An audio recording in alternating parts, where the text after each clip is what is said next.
Now you need to turn off the mains water here. So this is the mains here. Turn that off completely.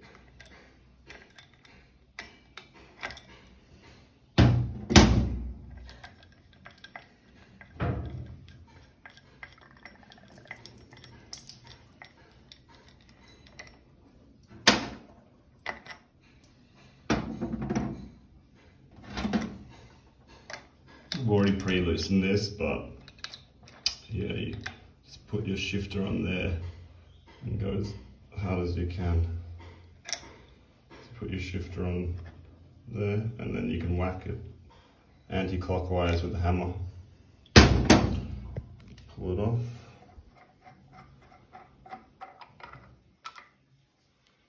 And there's your washer. Take your new washers out, obviously. Take your old washer out. Put your new washer in.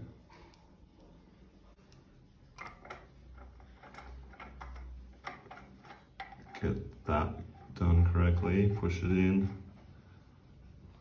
Tighten it with the shifter. You don't want it leaking later on. Make sure the threads are correct before you tighten this. Whack the hammer here a bit. Put the tap back on. That's to line up like that. Your cap back on. Make sure the threads line up again.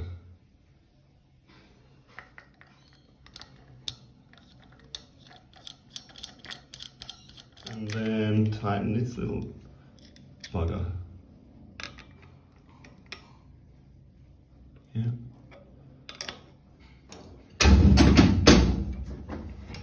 So this needs to connect back on there. Again, make sure the thread is lined up.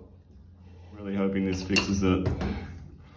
There's a plumber out today on a public holiday. It would have been quite a bit of money. Not that I really care because I'm renting, but it's just like, can't even get it through to the real estate agent right now. But I mean, like, doing them a massive favor by doing this myself.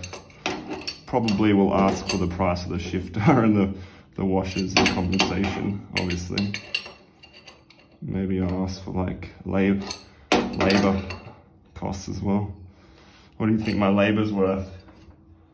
Give me up. So turn the mains back on and test the water, see if the water works. Yeah, water's back on. Then the next step is to test out your new washer. So I already did this. It turns out it's not leaking anymore. There was heaps of water coming straight out of there. So it looks like fixed the problem. Now to get onto this one up here, but don't forget to turn everything off again. So it turns out that these particular washers, they'll pretty much fix any leaking laundry taps, you know, made in the last 100 years. But you can definitely ask the person in the hardware store. They know exactly what they're talking about.